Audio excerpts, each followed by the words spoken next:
Welcome to Homeschooling Outside the Box, the podcast that encourages and equips moms to homeschool an outside-the-box child.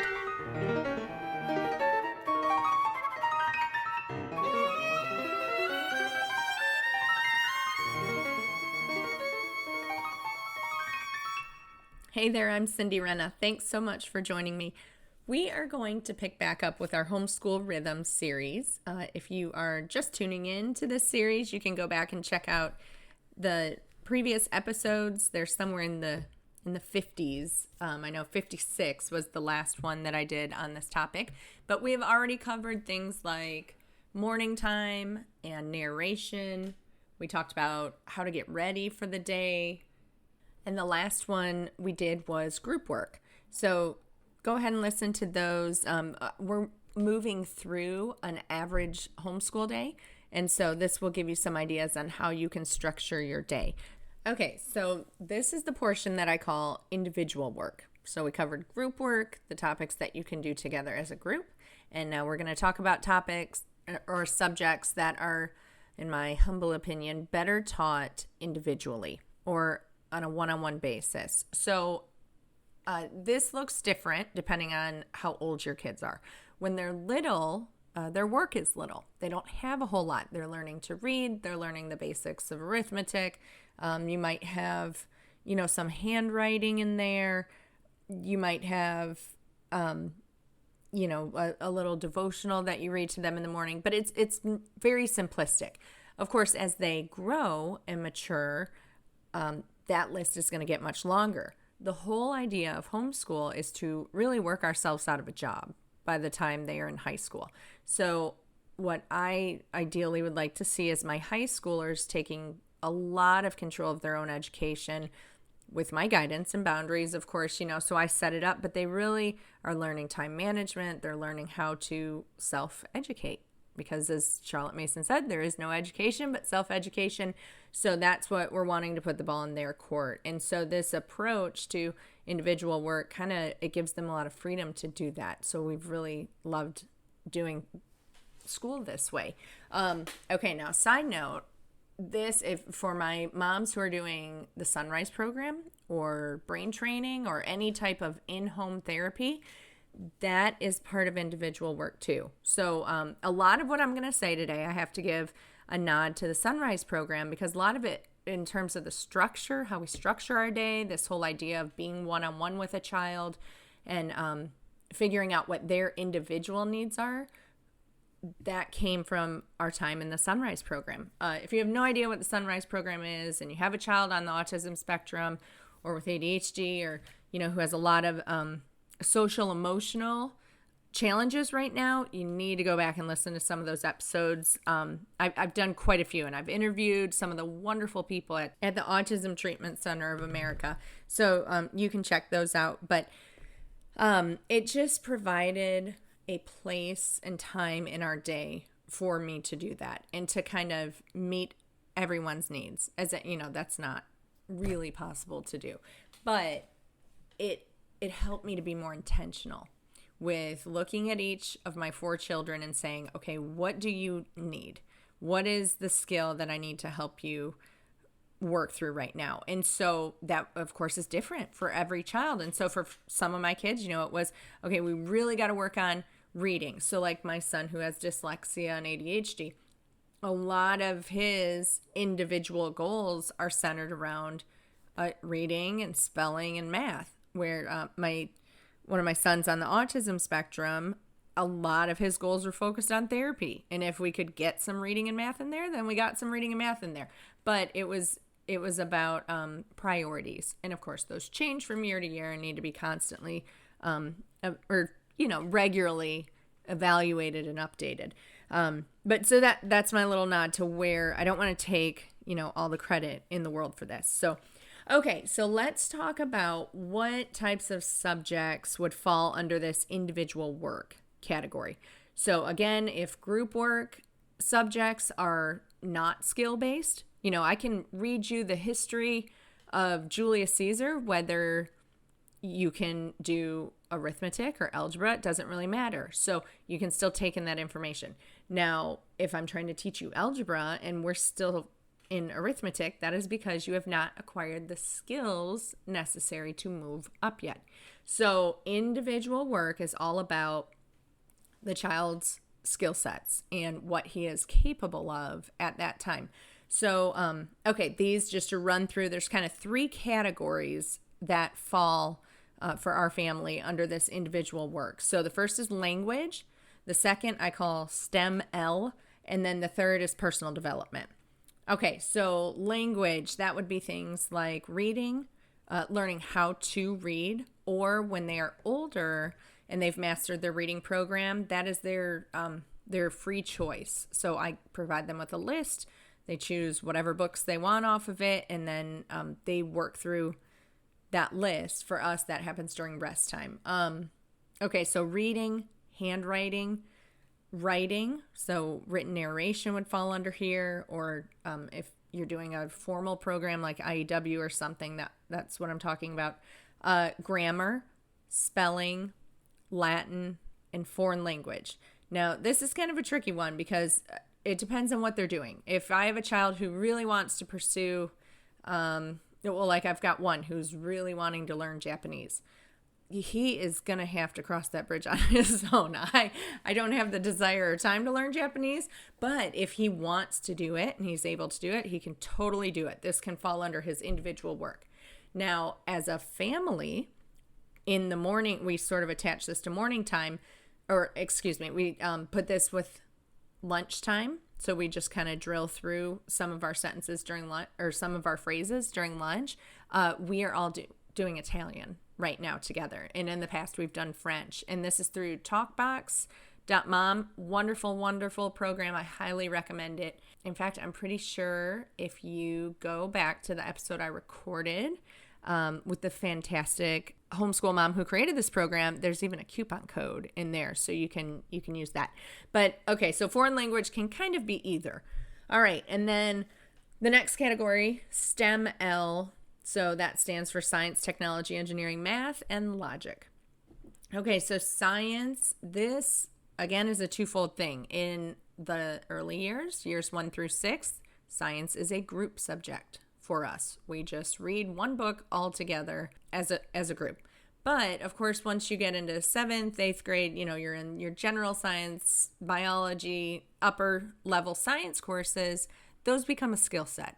That is not something that you can necessarily do as a group. So at that point, that's when we switch gears and shift to apologia, and I hand over the book to the student and I show them how to use it, and I say good luck, and I check in with them a couple times a week, usually, to make sure that they're on the right track. Okay, technology would be an individual subject. So that's, if they're learning to type, or if they're, writing stories on Google Docs and they're learning how to do that, or a number of other things. I have kids who want to start a YouTube channel or a blog or anything like that. So of course that's going to be individualized. Engineering, same thing. Robot building, Lego stuff.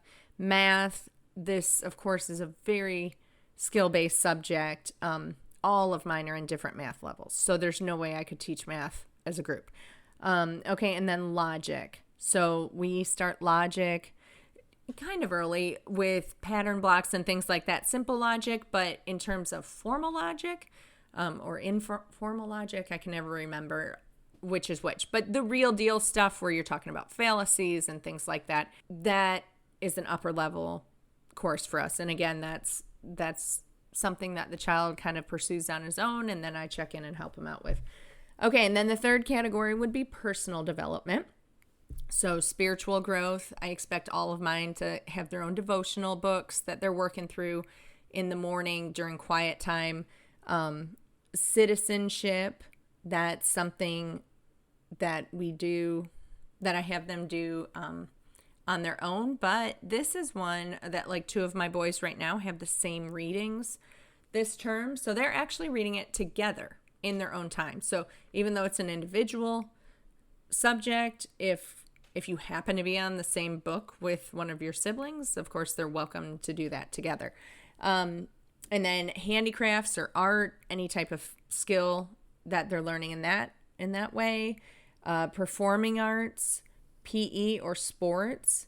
And then there's zone work falls under this. I've got an episode on zone work. If you don't know what I'm talking about, you can go back and check that out. And I'll link to all this in the show notes so you can check them out without having to do too much work. And then other. So other is where I put therapy.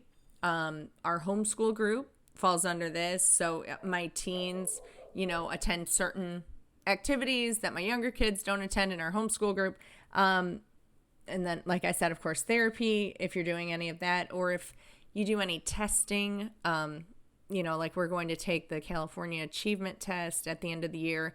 We don't do it every year. I think we've only done it once before, and I have kids in 9th grade. And so that's just a way to kind of touch base and see where we're at.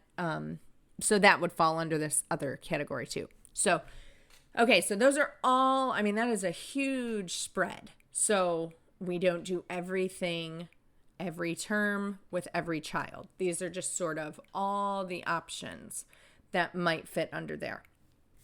So that gives you an idea of what we're talking about.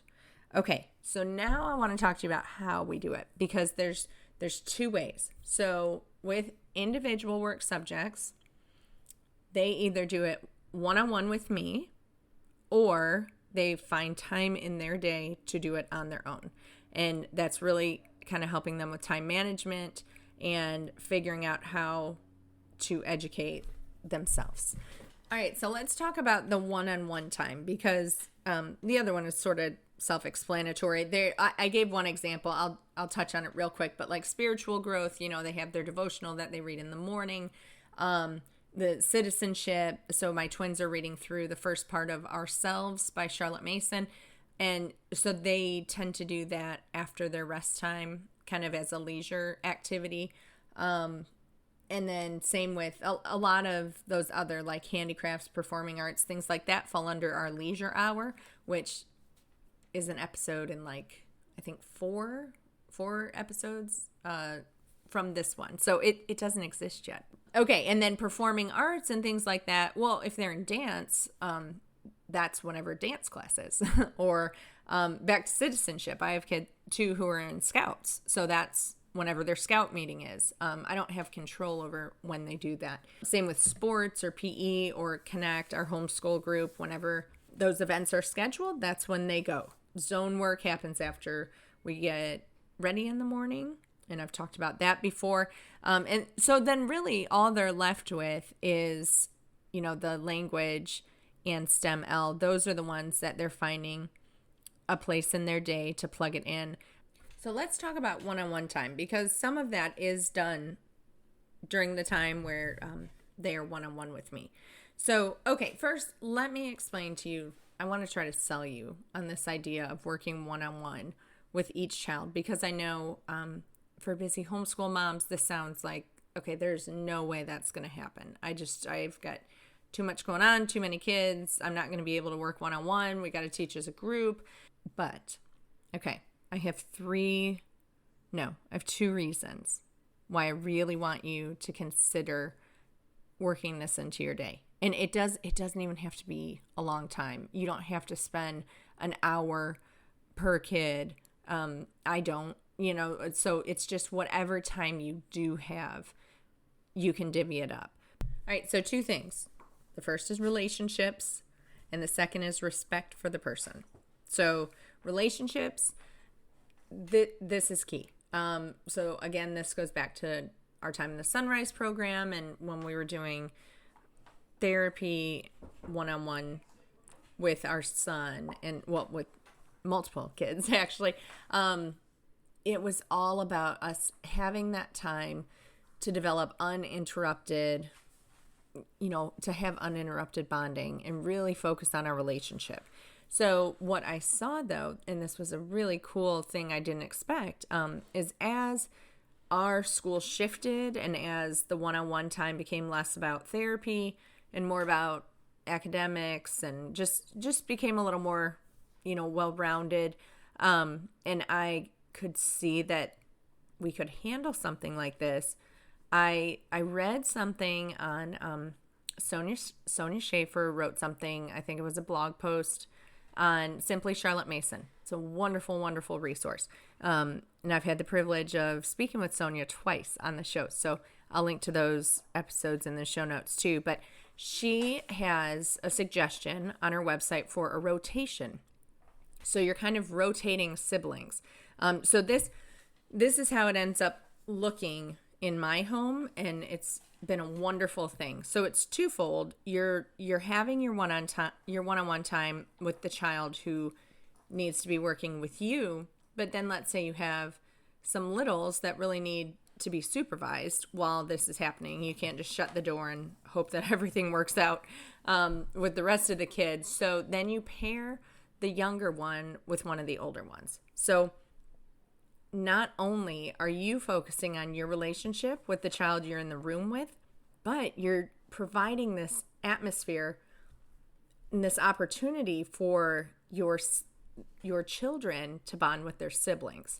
So it was, like I said, it's kind of a twofold relationship perk. Okay, and so then the second part, and I'll go into exactly how that looks when I talk about the nuts and bolts in a second here. Okay, and the second reason I want you to entertain this idea of one-on-one is respect for the person. So Charlotte Mason says children are born persons. That means we are all distinct. We all need different things. People are at different levels. And so the idea of having my dyslexic son learn to read in front of my very advanced son, who's very advanced with reading, who has Asperger's and very little filter on his criticisms, that's something we really work on. That's like a recipe for disaster, So I did not want any of them having to grow under a microscope. I wanted them to all have the freedom to grow in really safe small pots, like when you plant seedlings, when you're trying to grow a little seed, it's nice to put it in a safe little pot until it gets big and strong enough. Then you can transplant it to the great outdoors. You don't just kind of stick it outdoors and hope it works out. So for us, this was a way to do that. Just we were able to remove any pressure that might exist so that the whole focus could just be on learning to read and just one-on-one not in front of an audience. And then again, back to the therapy again. Obviously, if you're doing therapy, you have to be one-on-one. So it's not going to work if you have other kids in the room while you're trying to do these things. So those are my two. That's my pitch to you. So I hope you will continue to listen and entertain. Okay, how might this look in my home? Because it looks different for everybody. Okay, here's how it looks in our home, though. Here's the nuts and bolts of how does this actually work to have one-on-one time when you're homeschooling more than one child. All right, so first you figure out how much time you have. So we talked about morning time, we talked about group work. If you are in a season where you have a child who really needs a lot of one-on-one time, or if you have like 9 kids, all right, you might have to cut group work or combine it into, maybe just pick a couple of the morning time subjects I mentioned and a couple of the group work subjects and just meet one time. You probably won't be able to do both windows if you're wanting a really big window of time for the one-on-one, but that's the beauty of homeschool. There were seasons where we would read together in the morning a few things, and then that's it. We jumped right to one-on-one time. That was all we had time for, and then it was one-on-one time until lunch. You can really kind of play with these as moving parts and put them wherever they will work in your schedule. So, all right, so figure out how much time you have. So for us, I have from 10 to 12:30. Okay, so I have 2.5 hours to split up between 4 kids. So that is what I have. And I refuse to feel guilty about not having more time or that so-and-so needs more of that than another child. This is just, I'm honoring the season that we are in. So this is what is working for us right now. It could all change in a year. We'll see. So right now I divide that time amongst the kids and then I rotate the younger sibling. So those are the 3 nuts and bolts for you. Figure out how much time you have, divide it up amongst the kids based on what each one needs, or, who needs more time, and then rotate the younger sibling in. Okay, so here is how that looks. I will take my daughter first. So I highly suggest starting with your youngest child. If they're toddlers, preschoolers, it doesn't matter how old they are. The youngest child usually needs their bucket full first with mommy time. And then they are usually more excited to go with their siblings after they've had your full attention first. So that's what I do. I do go in birth order for the most part. Actually, more accurately, I probably go from who needs me first and wants to be done first. So that's the other reason to do the younger ones first, is that then they have the rest of the day to play. So I always wanted to make sure that the younger ones are done before lunch. And so then if your day runs over and you have to tack some on in the afternoon, it would be your bigger kids. So that's ideal.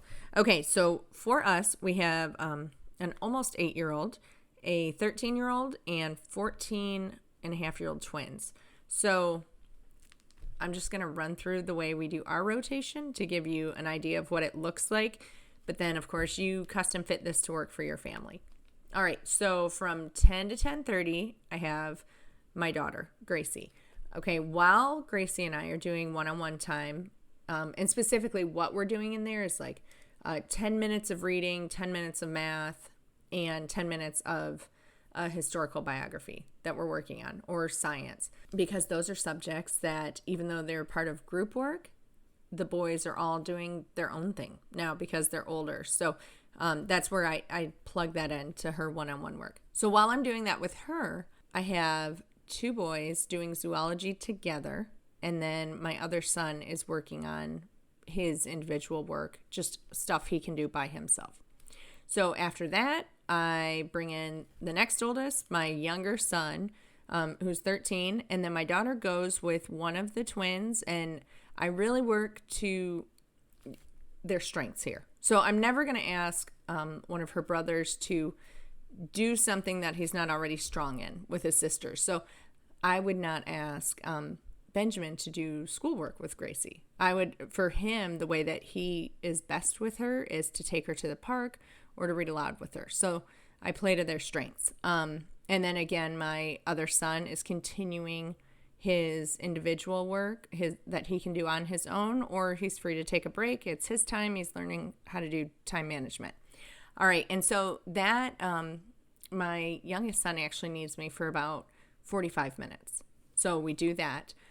And then I rotate to one of the twins, and he needs me for about 45 minutes as well. Okay. And then we all switch. So Gracie then goes with a different brother.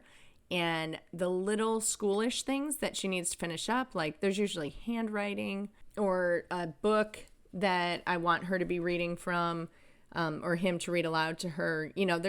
He is a very academic kid, and he wants to be doing something really purposeful with her. He's also helped her with handicrafts, or this is a great time to do like seasonal things, little projects that the younger kids really want to do, but I don't have time to do one-on-one with her because my time is better spent teaching her how to read and do math. When she was much younger, we subscribed to Our Preschool Life, which is a wonderful program. I've recorded with Sonia Schaefer on this too, so I will link to that in the show notes. It's a great program for preschoolers. It's a subscription box that comes every month.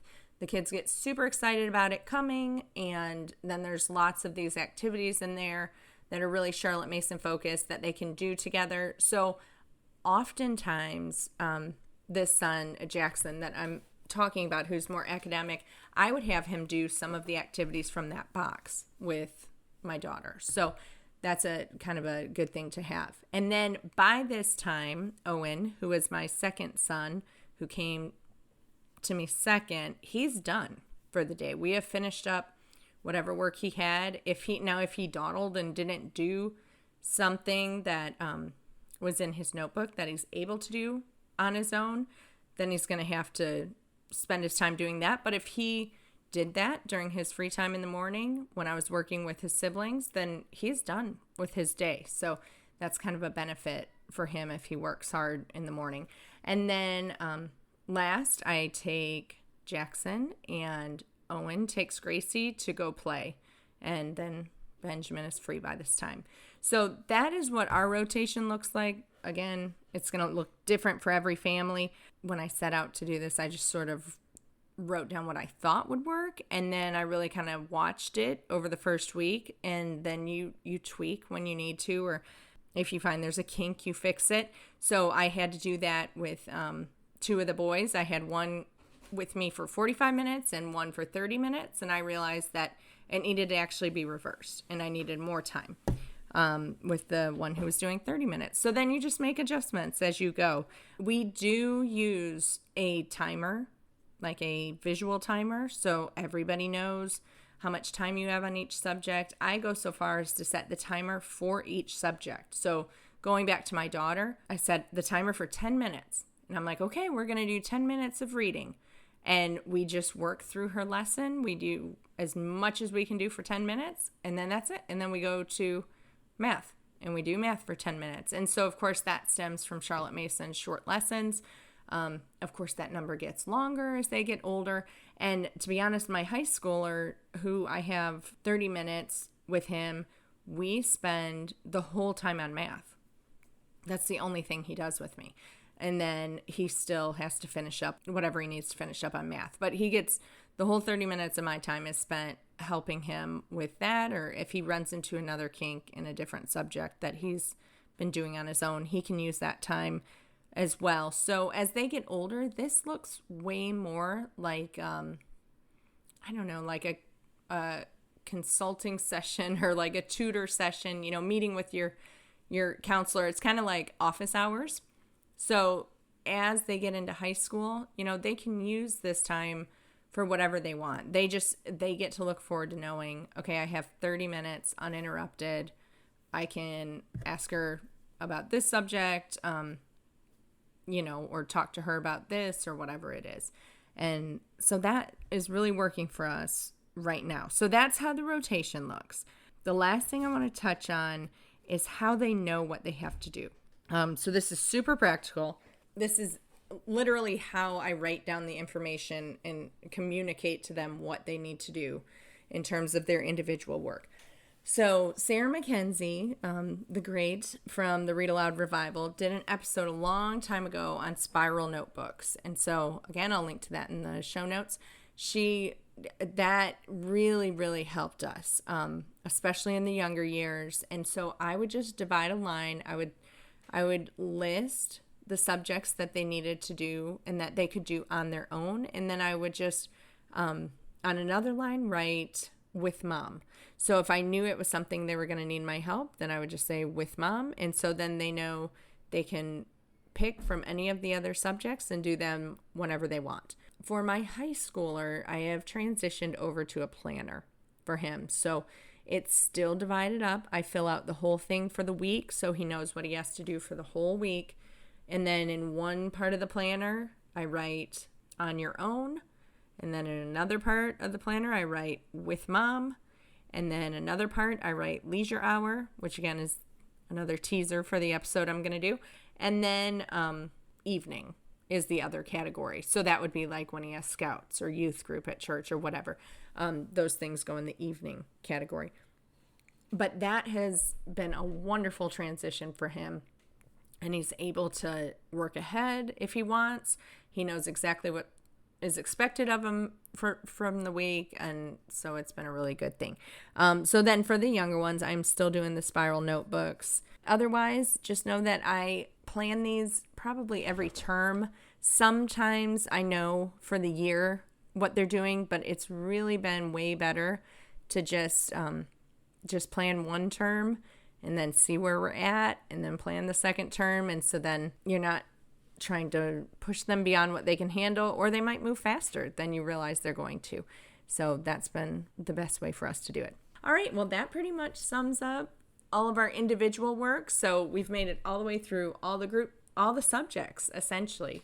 Next time we are going to talk about read aloud, so that's literature, but that's pretty much it. That is your whole day for the most part. So please let me know in the comments, or feel free to send me an email or message on Facebook or Instagram if you have any questions about this. And I hope that you have a wonderful rest of your day. Bye-bye.